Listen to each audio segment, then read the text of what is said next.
The little engine in the hood. If I could show you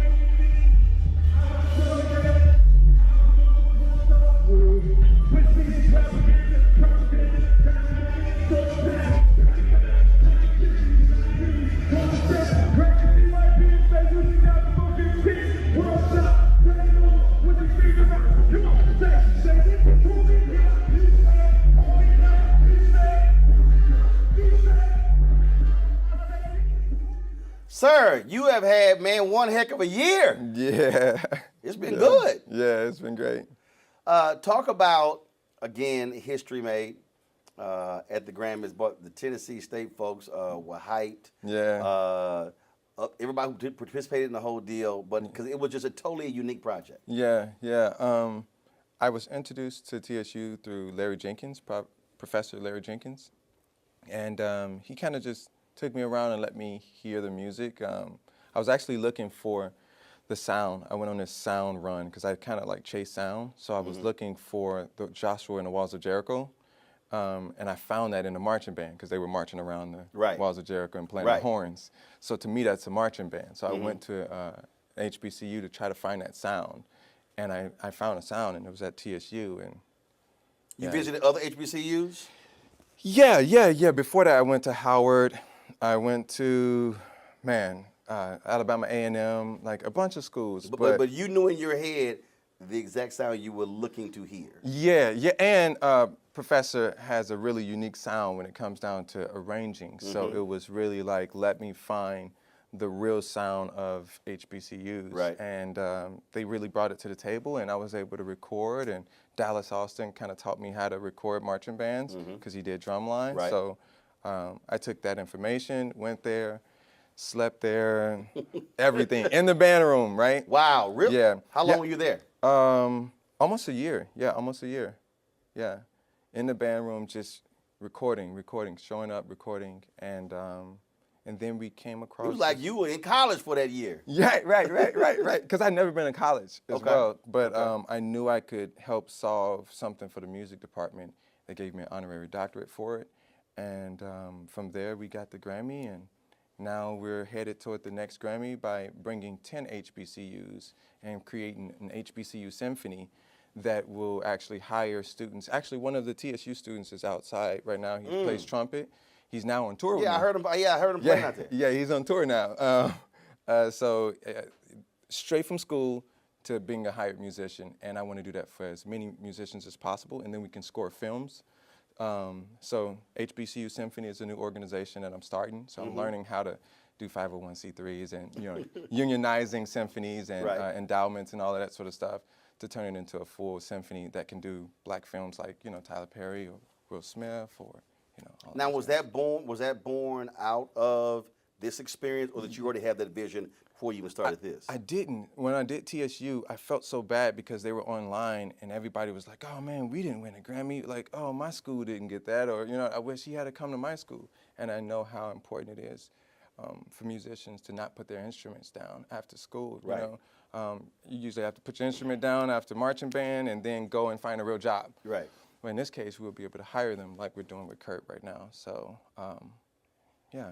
That's kind of the goal. See, the thing that I think was awesome about that is I always talk about intentionality. Yeah.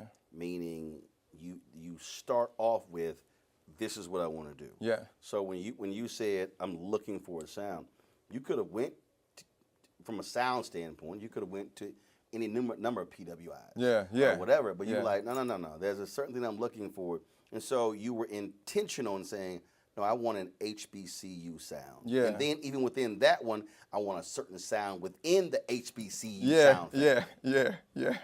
I mean, the symphony of the HBCU sound is the marching band. Right? Because when we go into, the parties or whatever, or the games, everything is surrounded around the marching band, the drum major, and all of that, right? So the majorettes, it's a really important part to African American history. And I knew I wanted that sound. You couldn't get that at a PWI. It had to be HBCU. And then, so this HBCU symphony, have you had conversations with folks in the movie space about this? and Yeah. and saying, hey, you're scoring films here, like you're doing it already. Yeah. Here's a great way to do it, and you are truly impacting and helping black students in HBCUs. Yeah, I've had a conversation with a few, but the goal is to make the best music Right. as much as possible. So it's like score. Well, the name of the album is The Now Testament, so I'm trying to score what's going on in our previous time by referencing the Old and the New Testament. Right. So the Now Testament has this sound. So score the sound from the Clotilda in Mobile, Alabama, the slave ship, Yep. the last slave ship to America, all the way up to February when the Grammy hits, or when we do Mardi Gras, because we're playing for the Queen of Mardi Gras. So like this black sound will the symphony will take you through from the Clotilda to Mardi Gras next year, and you'll have this sound and this big performance, and these 10 HBCUs come together, and then we create that sound, right? Then we go to films. We did get an offer from Bungalow and a few other people to jump in and create a documentary series around it with Hulu and all of that sort of stuff. But the goal is to first just create the sound and make sure that it resonates with the culture of gospel. I'm going to let Tyler know. Right. That would be amazing. That would be amazing. Down? Yeah, because I mean, then he can, use so many students and give them a chance to really get their chops up. Like kids were changing their Instagram page saying, Grammy Award winning trumpeter. Absolutely. You know what I mean? And that's true. They're on this Grammy Award winning album. Yeah. And they got their Grammy. If you want it, Yeah. you want a Grammy, Right. you Grammy Award winning. Right, and the reason why we went for that is because, in the world of music, that's very important. Yeah. So to set that standard, and Fisk had already done it the year before with the Jubilee Singers, but we knew that if we did it in a way that gospel could really relate, as far as HBCUs, marching bands, all the, playing fields, they were playing against Jackson State in that big stadium, and they're playing the album. So have you already picked those 10 HBCUs? Yeah, so we have Philander Smith, we have Jesus Christ, Wilberforce, we have Out of Ohio. Alabama A&M. Okay. North Carolina A&T, All right. North Carolina Central. It's just it's a lot of Fisk. We just recorded with the Fisk marching band. See, now you pick 10, so that means you're gonna have about 97 folks now mad yo man. well, as much as I possibly can pull it off, put them together so that it's no longer a battle. Right. The thing is, we battle against each other, and we're not actually building together. So instead go. of battling, let's play together and break the Guinness World Record for the largest African-American performance. So that's the goal at Mardi Gras, to really have that many kids playing at one time and making an album and making a statement. Now I in the know world. one of those 10 from Louisiana. Oh, yeah, absolutely. Yeah. You ain't trying to get cussed out at home. No. So Mardi Gras originally started Mobile, in Alabama. Mobile, Alabama. Oh, I know. So we're gonna go to Mobile, have the big dresses, the whole thing, and it's gonna be The Mobile really people special. really get mad when people keep talking about New Orleans. And they act like Mobile no, this thing started here. Right. Mobile people take it real personal. People only reference New Orleans and Mardi Gras. Yeah, because it's connected to Africa Town and how the Clotilda started from Africa Town started from the Clotilda, and that's the whole journey of what I think this album would consist of. When did this sound thing begin in your head? How old were you? Man, it was long time ago. I was a little kid, just finding sound, just And chasing was it, sound. well, first of all, was it music being constantly played in your house? Was it in the neighborhood? Yeah. So part of my sound, I could hear it from the projects outside of the church, but my dad's church in Chicago here was really musical. Like all my brothers and sisters, our 22 brothers and sisters, are musical. But to have that moment. 22 brothers and sisters? Yeah, my dad would be 100 next year. You're one of 23? Yeah. Your dad's going to be 100 next year? Yeah. Wow. Yeah. So I was always chasing. So your dad believed in being plentiful and multiplying. Right. Yeah. Right. Yes. Your mom was like, slow down. 1 of 23. Lord. That's funny. Yeah. Man, how big was your house? No, multiple houses, but it's multiple houses, different families. But we stuck together and worked on music a lot. And growing up, I just stayed around music. And at some, Other musicians in the family? oh yeah, absolutely, yeah, other musicians in the family, but I'm probably the one that actually did it, right? Because everybody else was like, oh, I don't know, I got to go to work. Let's do something Right. responsible. You know what I mean? So were you sort of, so I mean, thinking back, were you sort of that weird kid that teachers and others never understood?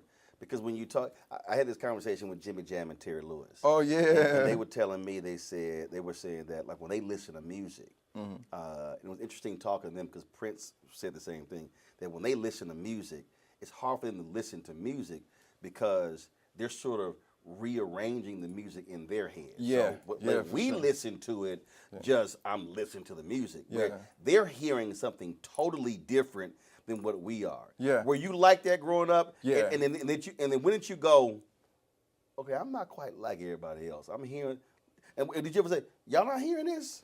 Well, yeah. So I mean, at 11, I really dived in because my dad died, so I had to really focus in on what I wanted to do in life, right? 'Cause it was either going to be in a gang or music, because I wasn't really that good at school. But I started working on it and kept working on it and kept working on it, and I was driving Lyft and playing my music for people. And then as I kept going, I took my Lyft money.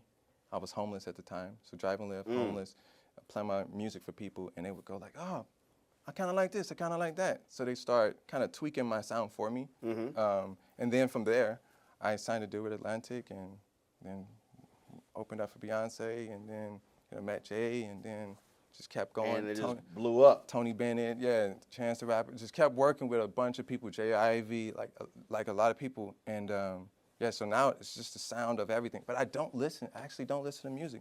I don't listen to anybody's music. Like, Donald Lawrence is my, mentor. Right. And of course, he was over the whole music program. But I don't know a lot of his music because I don't allow myself to put other textures on my palette. So I have to kind of Wow. Yeah. So See, I think a lot of people really don't understand that concept. yeah. I remember when I had a Sunday morning show on TV One. My producer, he kept sending me notes on Monday and Tuesday, what was on Meet the Press and Face the Nation, and this week, and I was like, "Yo, Jay, stop." Yeah. I said, "I don't watch those." Yeah. I said, "We ain't doing what they doing." Yeah, because it's on your subconscious. So don't send me notes. I'm not trying to do what they do. Yeah, no. And I literally wouldn't watch. I literally wouldn't watch it. Yeah, because it messes up your genius as well. Well, I just don't. And it's like, if it's not interesting to me, then I'm like, why am I sitting here watching this? And like even now, I had a friend ask me, fellow journalist, who asked me. He said, "Oh, what columnists do you read?" I said, "I don't read none of them." What I meant by that, now I might read somebody's stuff, but I don't go, "Oh, I'm reading so and so every single week or twice a week. I'm seeking them out." I don't. I just I'm not. Even if I look at the cable news shows right now, I don't watch them. Yeah. I don't watch CNN, MSNBC, Fox News. I might see clips on Twitter or whatever, but I literally don't watch it because what we do with my show is so different, and I'm just like, I'm not getting anything out of that. Right. And it's hard for people to really understand that because it's what you just said.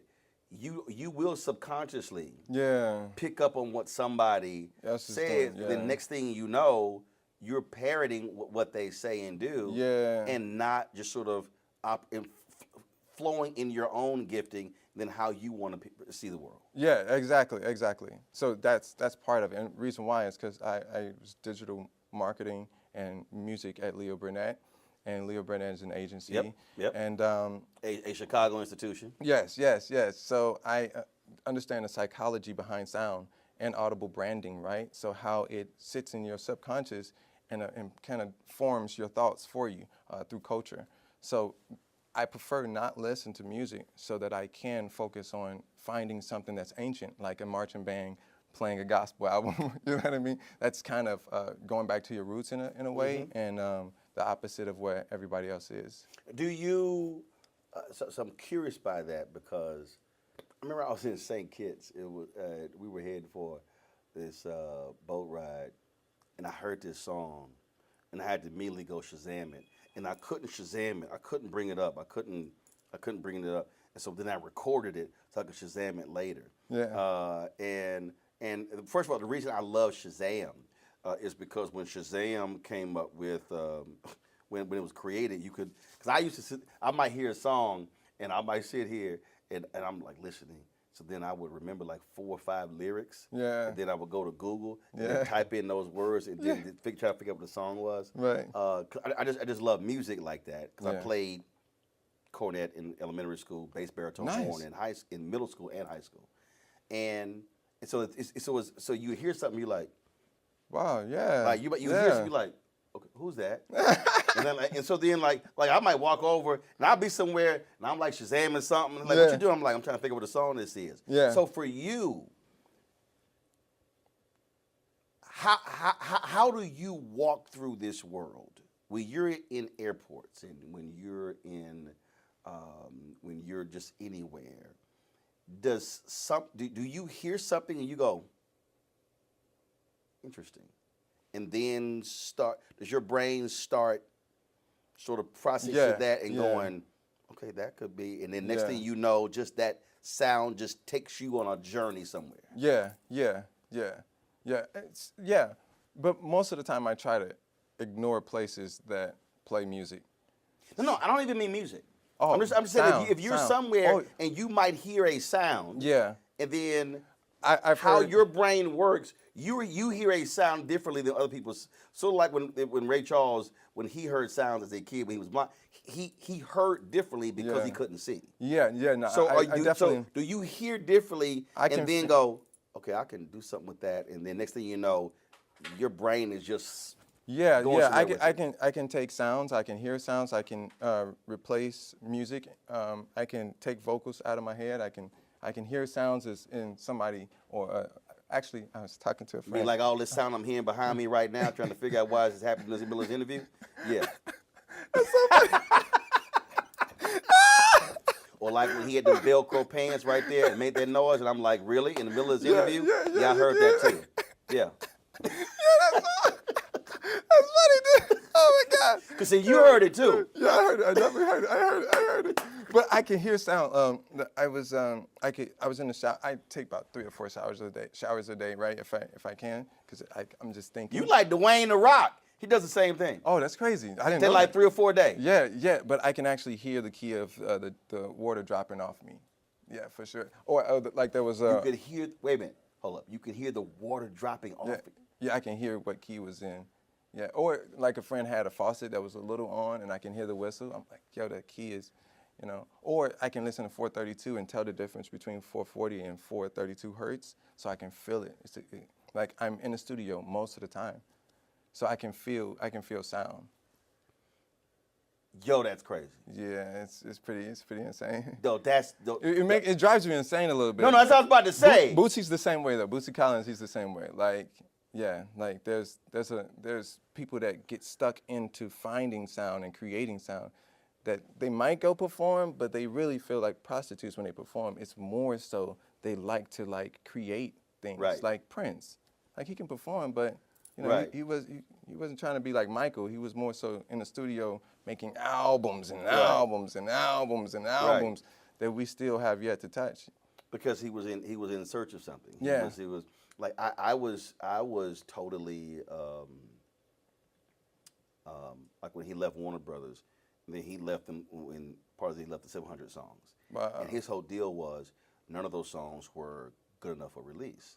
And one of them I just love called "It's About That Walk." I love the song, and I'm like, and it was crazy because when he died, George Lopez was a good friend of his, and I met him 2 or 3 times. I met Prince twice. Wow. And it was crazy because Van Jones told me, I swore y'all were friends because he always talked about you. He made my book and everything. And George once said, man, I would have loved for you and Prince to have a music conversation. And would have loved to have a conversation. And I would have loved to ask him, that's a banging song, but why for you was that not good enough for release? I mean, it's an amazing song. I totally understand. So I would love to ask, how was that one not good enough to be released. Yeah, I'm releasing tonight at 12 a.m. tomorrow or something, and I was in the studio working on the music and ready to release it. And my guy called me and was like, yo, you gotta hurry up, you're gonna miss the Grammy deadline.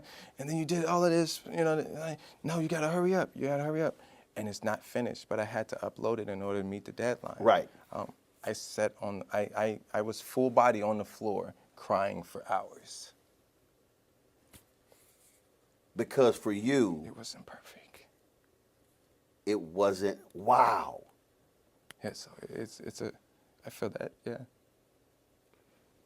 So how do you then deal with that? Because And in some ways, I'm gonna ask them, can I replace the audio like later? Like, hey, distribution, you already did that. You released it. Now let me tweak the mix real quick and send it to you again. And then no, put what it I out mean by again. that, in some ways, because you said it earlier, in some ways, you're trapped by the genius, and Yeah, sometimes you have to let it go. Yeah. So do you have those around you who you trust who are kind of like, sir, Yeah, Jay Ivy, for sure. we gotta let it go, bro. Yeah. He's like, yo, you gotta let it go, for sure. But I mean, it's the first symphony for gospel, period. We've never had an artist that was a symphony. Right. And then it's HBCUs, you know what I mean? And it's the HBCU symphony. Like we didn't even have one of those before. It must drive you crazy that schools today don't have the same appreciation of music and the arts that they used to. As I said, I played in elementary school, junior high, and high school. Yeah. And it bugs me because I absolutely believe that playing an instrument Is essential. has played a huge role in my success as a journalist. Wow. Because you have to read music. Yeah. You have to study music. Yeah. You have to listen to the sound of other people and then understand I'm playing too loud. Yeah. I'm not yeah, playing loud right, enough. Right. And so then you can literally apply all of that music to so many other areas of life. Yeah. That's true. Did you play an instrument when you were in school? I could play a little bit. I could play a little bit of drums and piano and stuff because my dad was a pastor. If the musician doesn't come or show up. So you weren't. So what's interesting to me is you really were not a hardcore musician. No. But you have this sounding gift. Yeah. That's also what's interesting because normally, like when you mentioned Prince and I mentioned Jimmy Jam and Terry Lewis, a number of people they play instruments. Yeah. I actually wouldn't compare myself to them at all, to like Prince or Michael or anybody like that. I chase sound as like almost a science, right? So it's like I'm chasing it almost like an A&R, like a Berry Gordy or like, because they're musical. They're just, they can hear hits and they can make them based on hearing, but they can't make them off hands, right? Like you can't. Yeah, like, Bear was a songwriter. Yeah, but he wasn't. I can songwrite. He wasn't a musician. I can write songs on anything. Like the other night when I was on the floor, Were you on the floor crying? Yeah, for hours. I saw an ant and I saw the ant shadow, and I was like, I've never seen an ant shadow.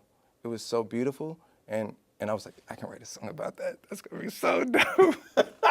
But it's those type of things where you can write songs about almost anything, but you have to like hear them. And musicians can play anything. Right. But it's about placement. It's about timing. It's about scoring a moment and shifting energy.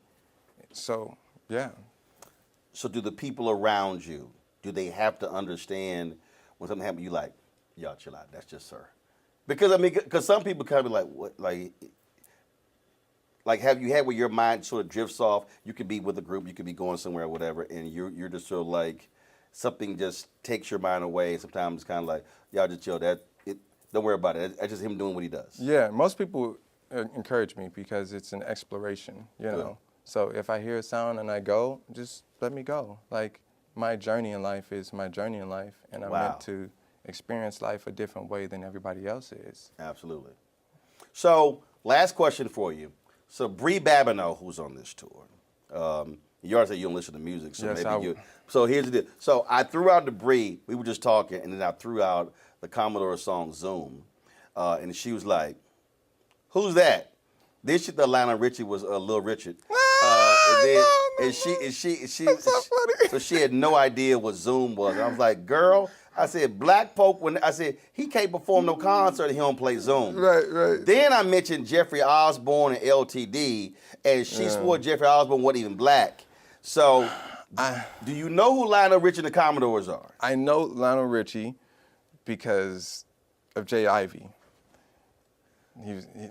Lionel Richie was like, "You guys got to do another album." But do I know Lionel Richie songs all the way or no? Gotcha. But at least you know Lionel Richie. Yes, I definitely know who Lionel Richie is. Yeah, for sure. Bree. See, because I was snatching her black card. I told her black card was status. Okay. Do you know Jeffrey Osborne, LTD? No. Okay, so you looked up and got the first half right. She ain't know nobody.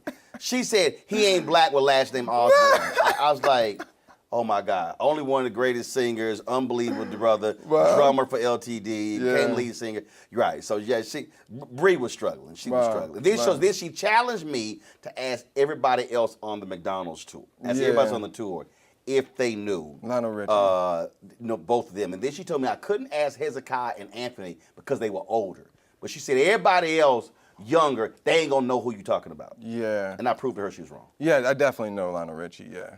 Good. Yeah. He told us keep our foot on the gas, like keep working. Next Grammy, keep moving. There you go. Don't think that it's that you've acquired anything. Go to your second mountain. There you go. Well, when he's only one of the greatest songwriters of all time, so that's some sound advice. Man, great conversation. Good seeing you. Absolutely. And good luck with everything, baby. Thank you, man. I appreciate it, man. Thanks a bunch. Yes, sir.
He my homie, he talks to me like an